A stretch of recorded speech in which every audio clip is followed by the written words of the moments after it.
Hello mga kahabi, it's me, Arnold G, ang inyong kahabi.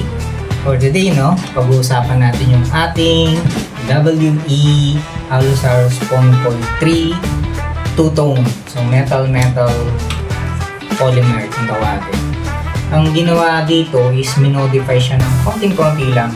Una yung sa recoil, naglagay ng buffer sa loob, si Pops Leo. Siya yung naglagay, siya po yung gumawa nito, hindi ako. Sa pina-upgrade ko lang sa kanya o pina-modify. And second na ginawa niya is Phoenix barrel na. Itong barrel na to, hindi na siya ganun kaalog, di katulad dati. So ano bang connection nun nung sa recoil and fixed barrel? Yung sa recoil, parang umikli itong parang umikli ito, itong travel niya yan. Yan kung mapapansin nyo, maikli na siya. Kasi katulad dati, nung hindi pa dinagdagan ng barrel yan, yung buffer, hanggang dito yan eh. So yung travel niya medyo matagal. Bago ka mag-fire, hammer down. Bago ka mag-fire, tagal. Ngayon, ang ikli na lang yan. So ang bilis niya mag-recoil ngayon yan. Ang bilis, saka maganda. Tapos yung sa fixed barrel, ang purpose naman nun, para yung bala natin na BB or BBs, diretso siya. So mas maganda yun para yung aim, yung pag-target mo, yung pag-ini-aim mo yung target mo, doon talaga siya pupunta. Hindi yung lumiliko kung saan pumupunta.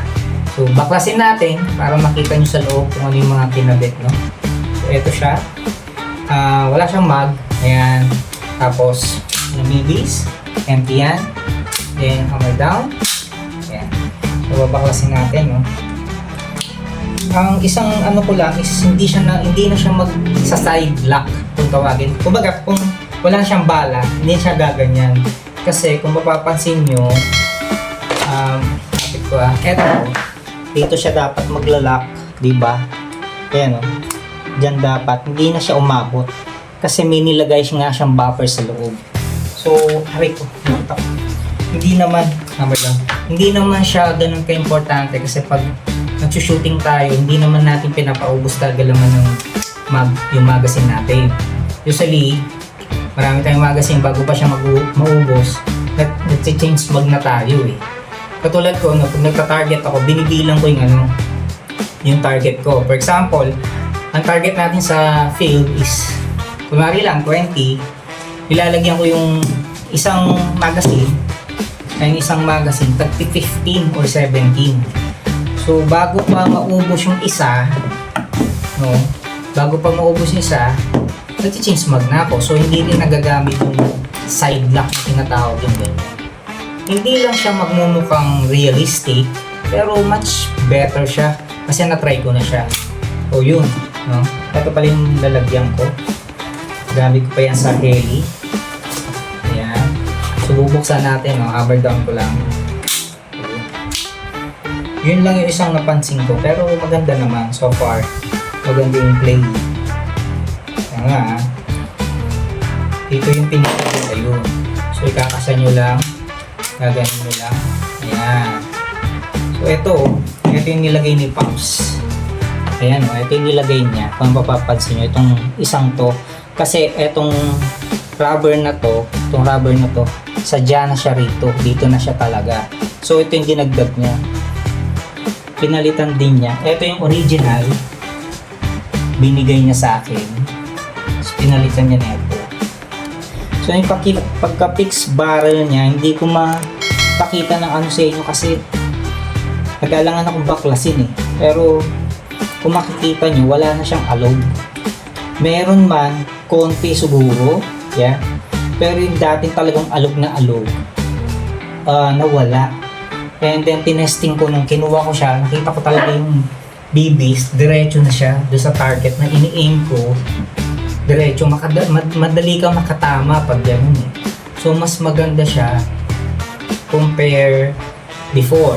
Pero hindi ko naman sinasabing pangit siya. Siguro, kanya-kanyang preference ko yan. Kumbaga, tinuro lang din sa akin ng mga tropa na ganun yung gawin para maka-target tayo ng mas maganda and yung recoil niya mas mabilis. Just talagang maganda naman. Wala siyang ibang ginawa. Yun lang yung ginawa niya dito. Ito lang yung bola. Ito yung pula. Saka yung Phoenix barrel niya. Hindi pa kasi ako masyadong marunong magbaklas na ito eh. Sorry guys hindi pa ako masyadong marunong magbaklas kasi ayoko rin, natatakot ako baka mamaya hindi ko siya maibalik. Imbis na magamit ko dito sa loob ng bahay, hindi ko siya magamit. Although na-testing ko naman siya, maganda siyang maganda siya. So yung pagbalik, same pa rin. Ganun pa rin naman. Dito siya mag-uumpisa. Yun. Tapos babalik natin. So far, maganda. Maganda siyang gamitin. Nagamit ko na siya, na-testing ko na siya.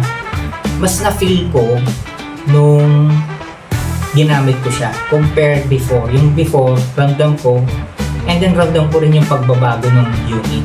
Mas maganda siya compared noon. Mas masasabi ko again, kanya-kanya po tayong preference, no? Hindi po lahat gusto ng naka-flex barrel o yung recoil, o yung gusto nila yung parang tunay na pag naubusan ng bala, nakaganyan siya, naka-side lock, no? Hindi po lahat kasi ako hindi ko naman habol yun. Ang habol ko po is performance po yung habol ko sa unit. Pag nagbabaril ako, pag sasali ako ng mga competition, mas magagamit ko yung good performance kaysa dun sa forma. Yun lang ang masasabi ko.